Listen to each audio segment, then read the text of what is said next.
Welcome everybody to another episode of Gamer Daddy. I'm also live recording on my phone right now so that I can upload to YouTube. It's kind of a raw episode, so there's going to be no pausing, no editing, kind of stuff that I do on the fly as I record the podcast.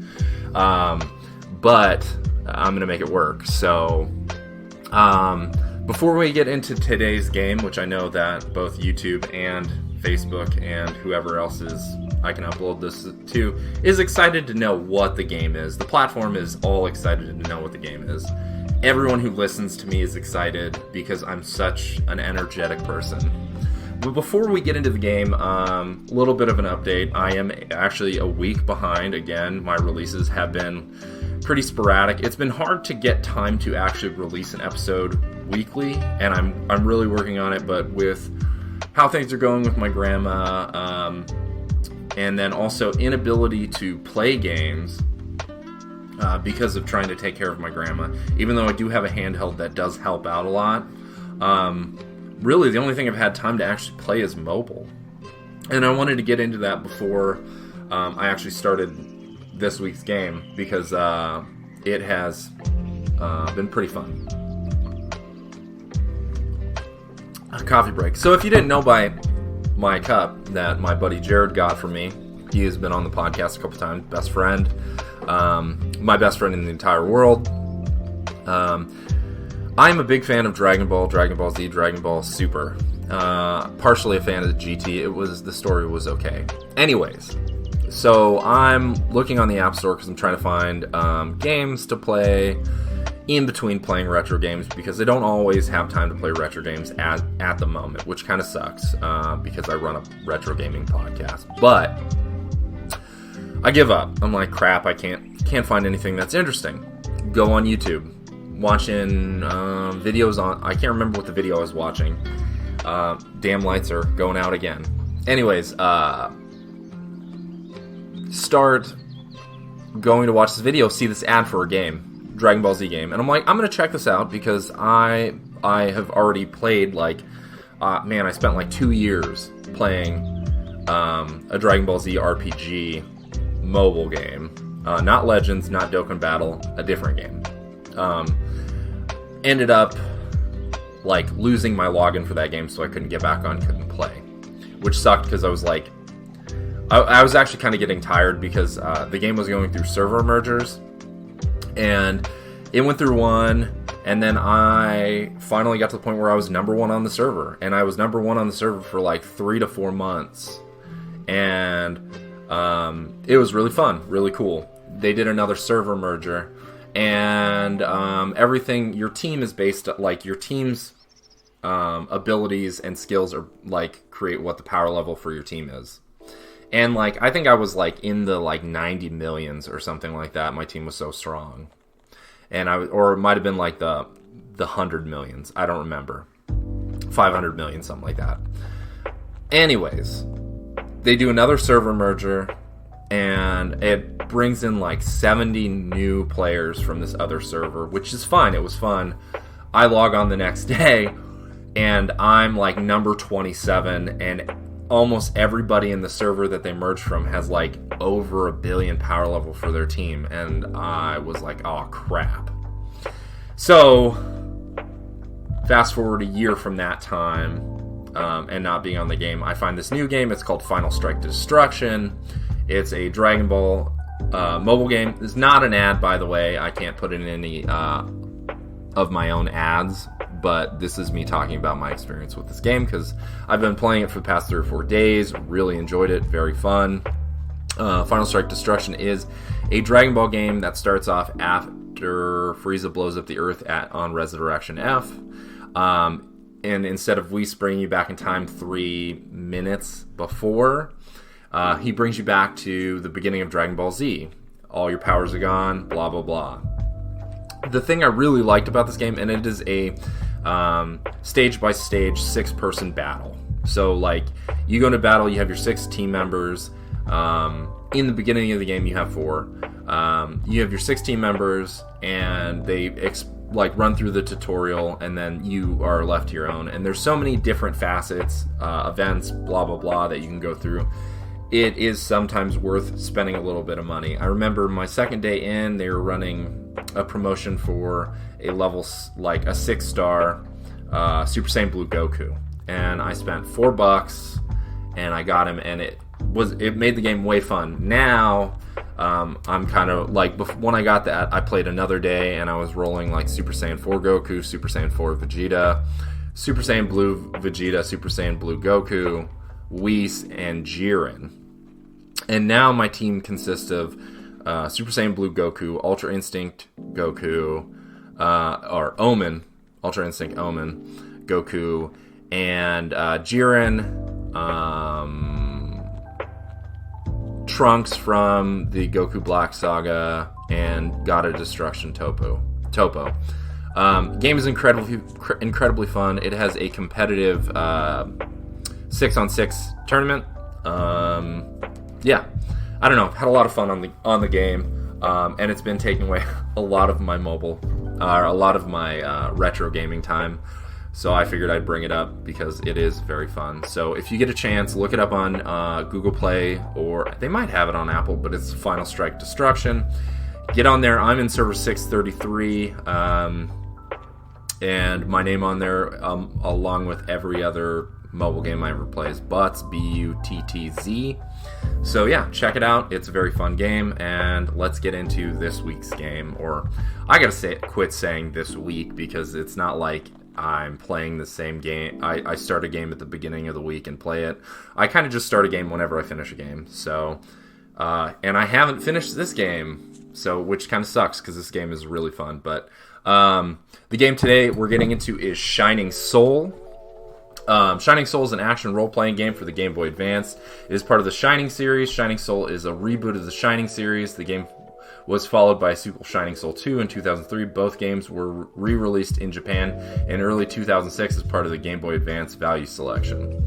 I have a pretty big experience with the Shining series. I got a flashback pack for my computer back in like 99, 2000. That had it was a Sega flashback, and it had a bunch of games on it, like Sonic 1 and 2, Comic Zone, Shining Force 2.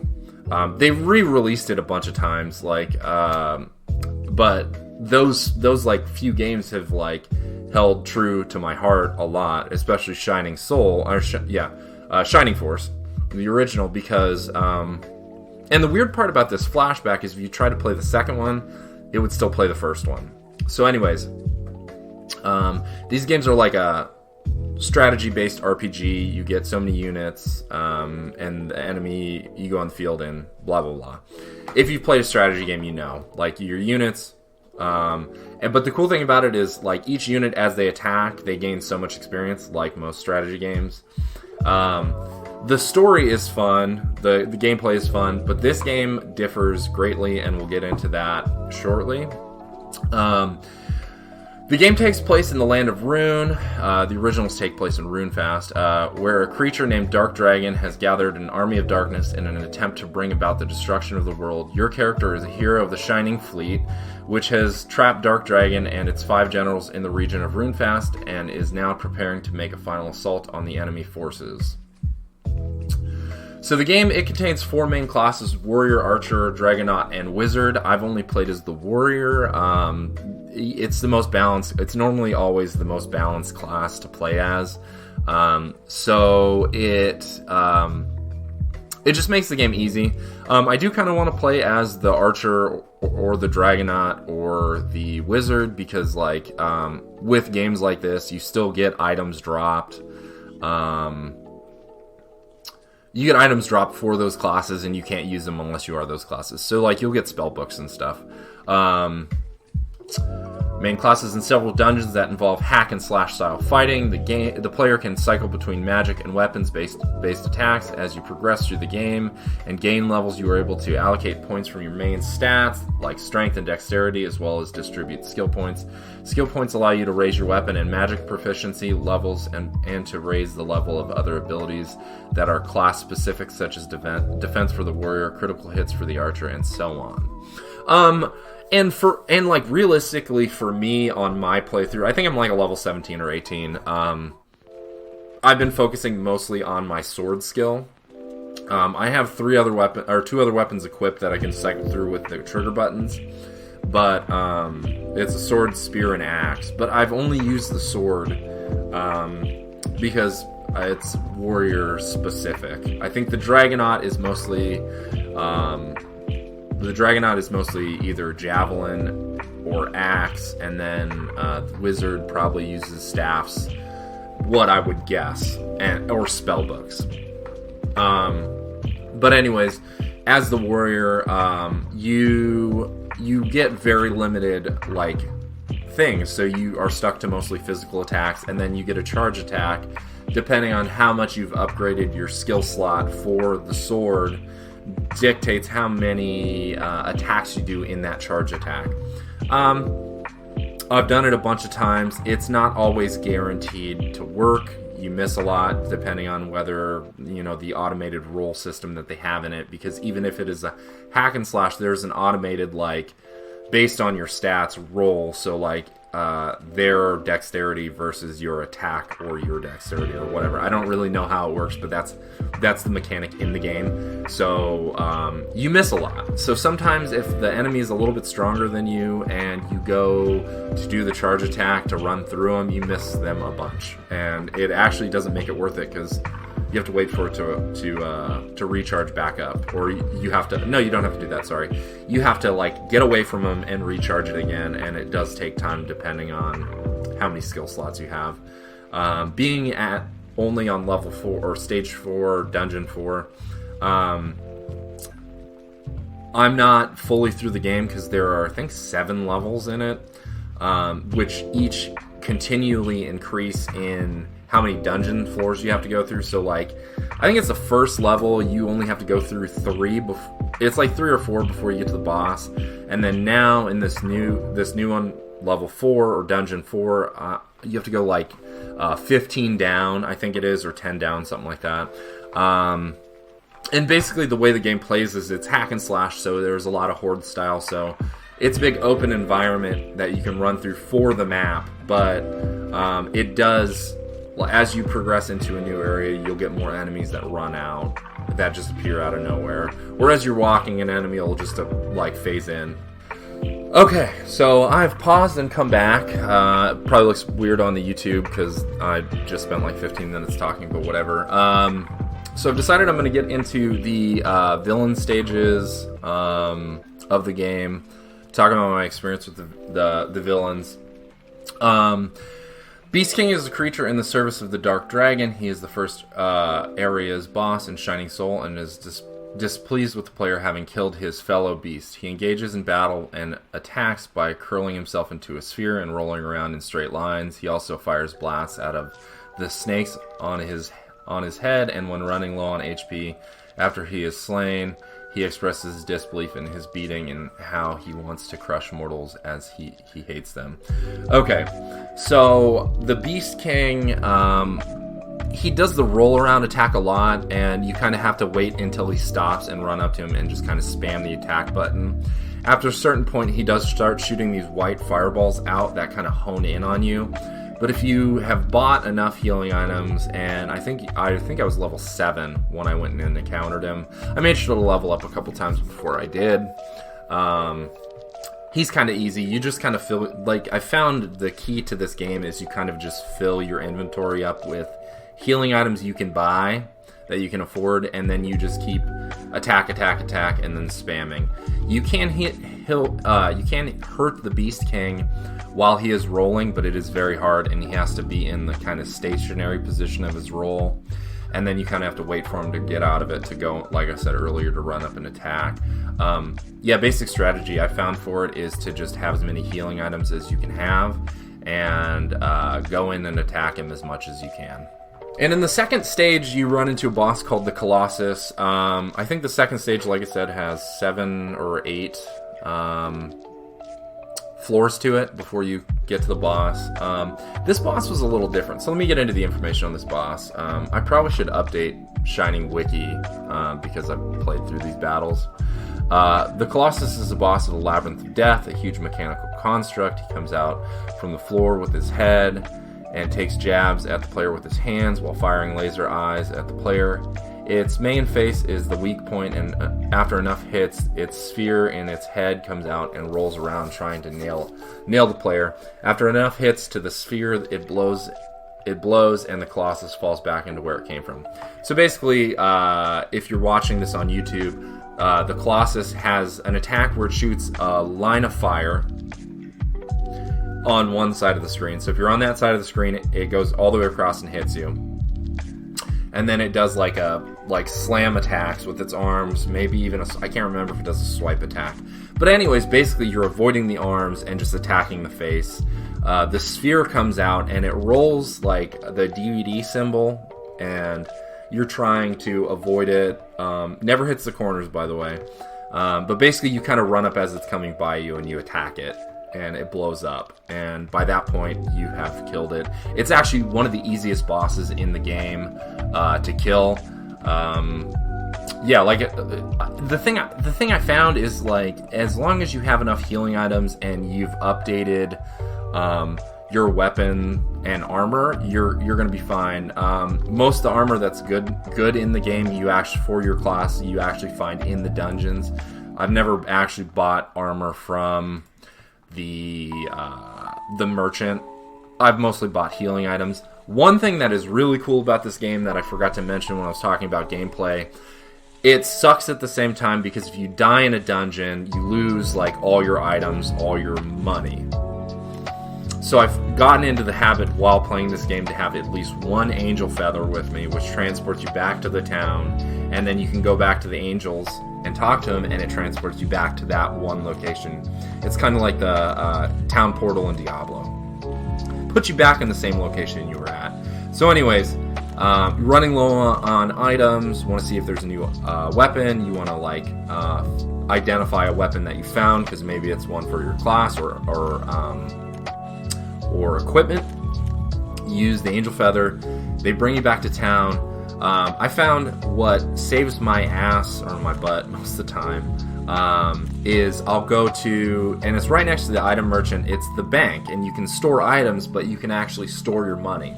So all my like 500, or I think it's the healing items that heal 300 plus, or when I get mithril or things like that, I put it in there until I've got enough for what I need, and then I go pull it out.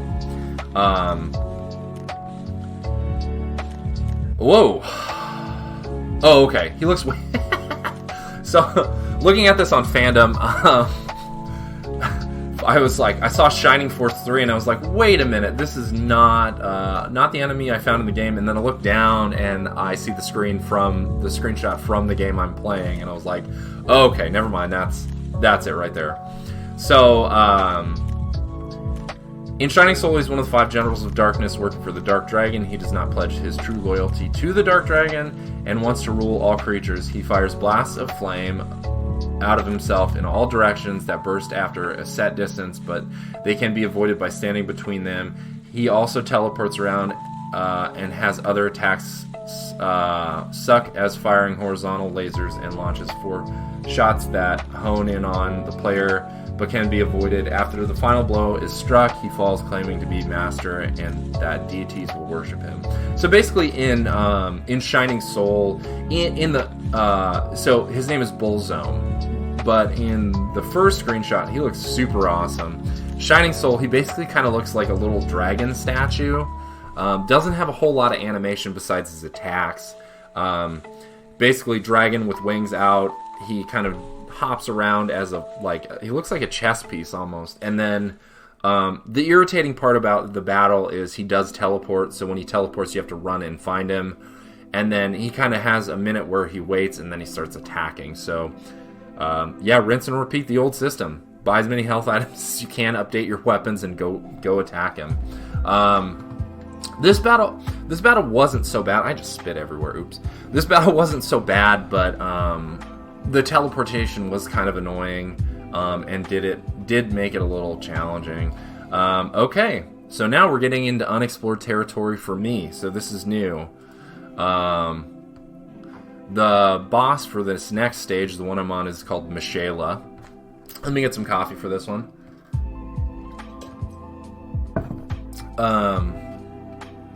Michaela is a powerful wizardess and prophet, Dark Souls' foremost disciple, and the principal antagonist of the Shining Force guide and final conflict. 2 boss fights in the Shining Force 1, and one fight in Shining Force guide and final conflict are against dolls of Michaela.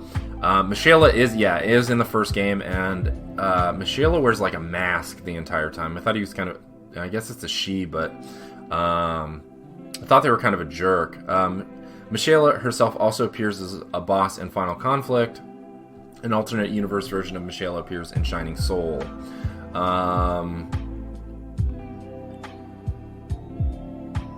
Let me see if I can find information. Yeah, so there's no stats on this page for her.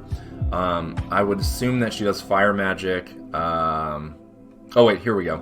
Michaela is capable of creating dolls of herself and imbuing them with portions of her own power. These dolls are often almost indistinguishable from the real thing.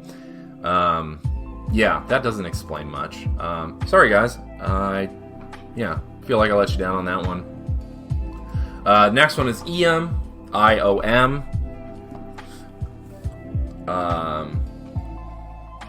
Iom is invincible until Nick strikes the first blow with the sword of Hagia. Then he can be hurt by other attacks.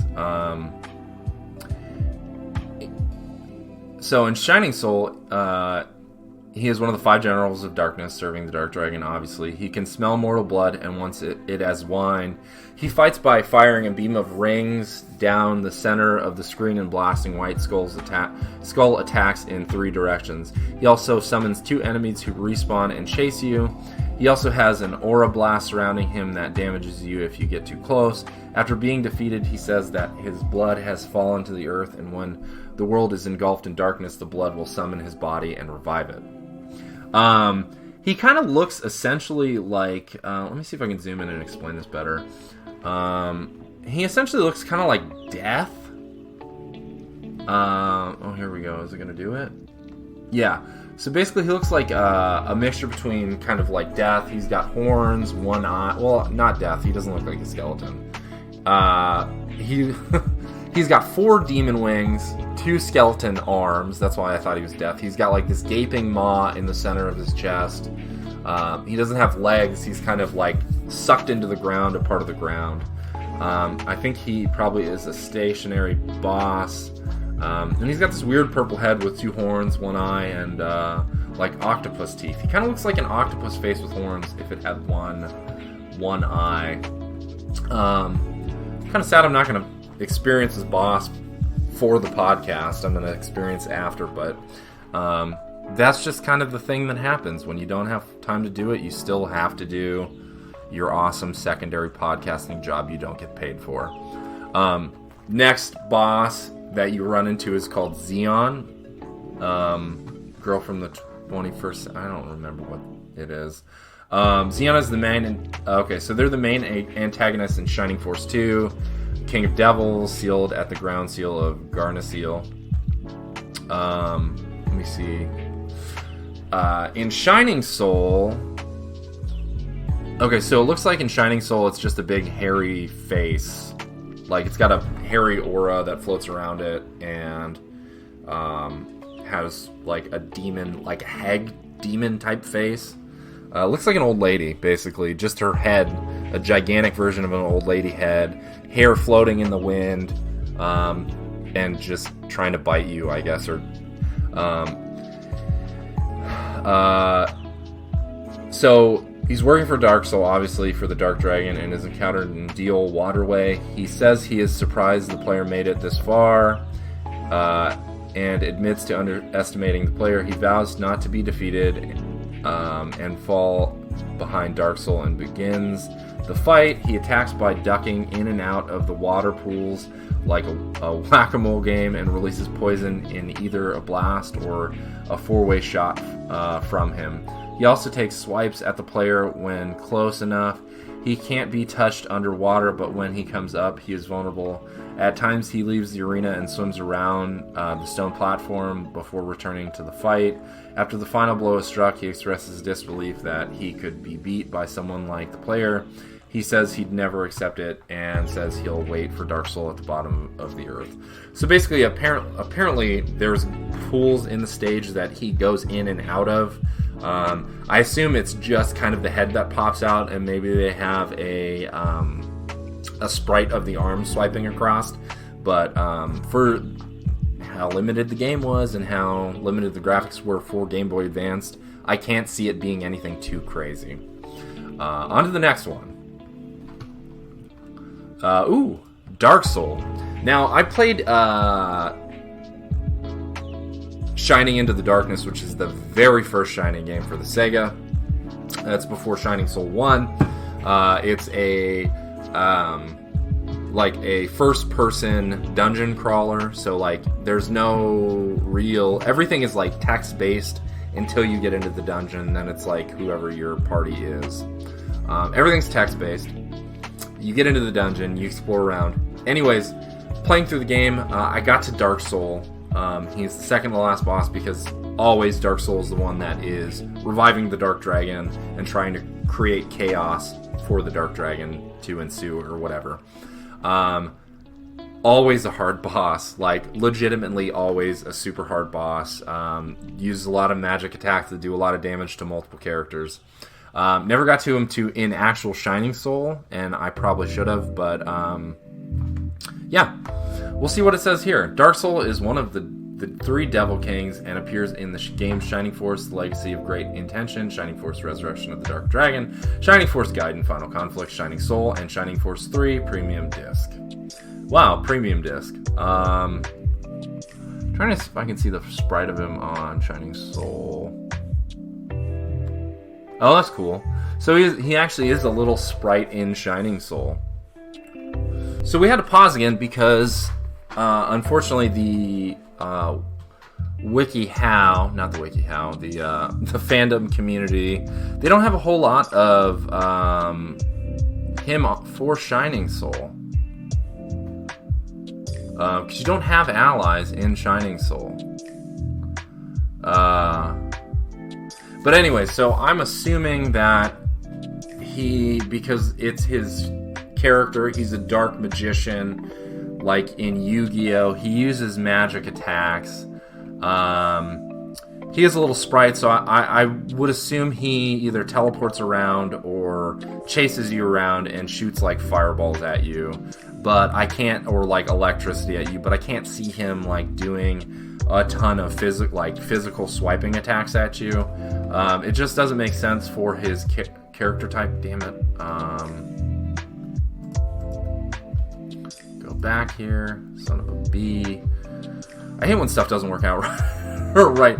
And it's weird because I always seem to like run into at least one issue like this recording a podcast because it doesn't it just doesn't make it always easy for me. So making excuses, yeah, that's what I like doing for the podcast. Okay. Woo! Okay, so in Shining Soul, the Dark Dragon is a gigantic skull-faced, three-headed dragon. Each of its feet have 3 feet attached to them. So I assume you attack the legs, but let's look at this. In here, he is the final boss of the game and in charge of all the previous bosses, which have been ruining the land. He attacks with 3 heads that can be blown off with enough damage, but regenerate if the remaining heads are not taken out soon enough. The left head shoots ice, the right head shoots fire, while the center uses lightning-based attacks. The 3 heads can also slam on the ground to do damage, but are in range to attack depending on your character. Some classes like Archer can do damage to the heads from a distance, but need to be lined up right after blowing off all 3 heads. He says he can't be destroyed and is sealed away by the Chaos Breaker, vowing to return. Let's see what the hell the Chaos Breaker is, because I don't know. Like I said before, I haven't hit this point in the game. Aha! So the Chaos Breaker, known as many other things, is or was also last known as the Force Sword in the original game, is the main character's ultimate weapon created to defeat the Devil King and the Dark Dragon in all the games. So I don't know what it looks like in in Shining Soul, I would assume that it's different. Well, actually, realistically, I would assume in Shining Soul, since like you can see the animation of your guy attacking, the blade is just green instead of silver. Okay, so that's it for game information. There's not a whole lot to this game. It's a very simple game, very fun. I did read in here that some of the information on the characters, like the classes are based off of certain characters in the game, like the mage is based off of Henri, which is a fire mage. The breaker, or the Dragonaut, which is the lance guy, is based off of he's like a steam knight in the game. I can't remember what his name is, but he uses a lance, and he's like a mole or an armadillo in a robot suit, basically, like steam-powered robot suit. And the archer is based off of the character Hans. You do have the ability, after you select your name for your character, which mine was Butts, you have the ability to change your color palette and stuff like that, which is kind of fun. But with that being said, it is still very limited. The only thing I didn't like... Oh, before I get into that, there was this weird thing, like, as you beat the stage, Hanzo, the ninja, he appears, and, like, when you talk to him, when you catch him, because he's, like, doing stuff around the stage, like, he's either disappearing or, like, floating through the stage or whatever. When you talk to him, he gives you an item, then disappears. One thing I didn't like about this game, and this is going to be my final thought on the game, or with my final thought on the game, the thing I didn't like about the game is you encounter a blacksmith later in the game. He tells you to bring him 3 of the same material, and he'll forge you a weapon, or forge you an item. The item is dependent on how he feels. So I'm like, okay, cool, I can cheat my way around this because I can save state. I'm emulating it. It's cool. So I save before I actually make the choice, and I bring him 3 mithril, and I ended up having to stop when he made me a mithril helmet, or it might have been a mithril mail, because I went through the thing like 5 or 6... No, I must have gone through about 25 times. Loading, reloading, loading, reloading, and he kept giving me stuff I didn't use for my class, like Storm Trident, or Mithril Wizard's Hat, or something like that. Just stuff I couldn't use. Like, the thing I was banking on getting the most was a Mithril Sword, or like a magic sword that I could actually use. But none of the items let me do it, so I was kind of pissed. Like I said, I did try it about 20 times, and it didn't work. It just decided it wanted to give me something that I didn't need. Anyways, with that being said, I am going to continue playing it throughout the weekend, because it is a fun game. I do want to beat it. I do want to see what the animation for the last sword is. All this other stuff, and I will be back on the next podcast to talk about it. And the rest of my experience. But for halfway through the game, I'm very pleased. It is very fun. It doesn't really get very tiring. Yeah, it's all in all a fun game. So if you have a chance to play it, it's Shining Soul on the Game Boy Advanced. I give it so far a 10 out of 10. But we'll see about it on the next one. And I think the next game I'm going to play, I might finish Summon Night if I can. But it might be between Shining Soul 2, because I have the sequel also, and Riviera. So we'll see you guys on the next one. Thanks for listening and watching, and we'll see you on the next Gamer Daddy. Bye, guys. Thanks for listening. Rate and review us on whatever platform you listen to this podcast. If you want to say hi or have a suggestion for a future episode, you can reach me at gamerdaddypod@gmail.com.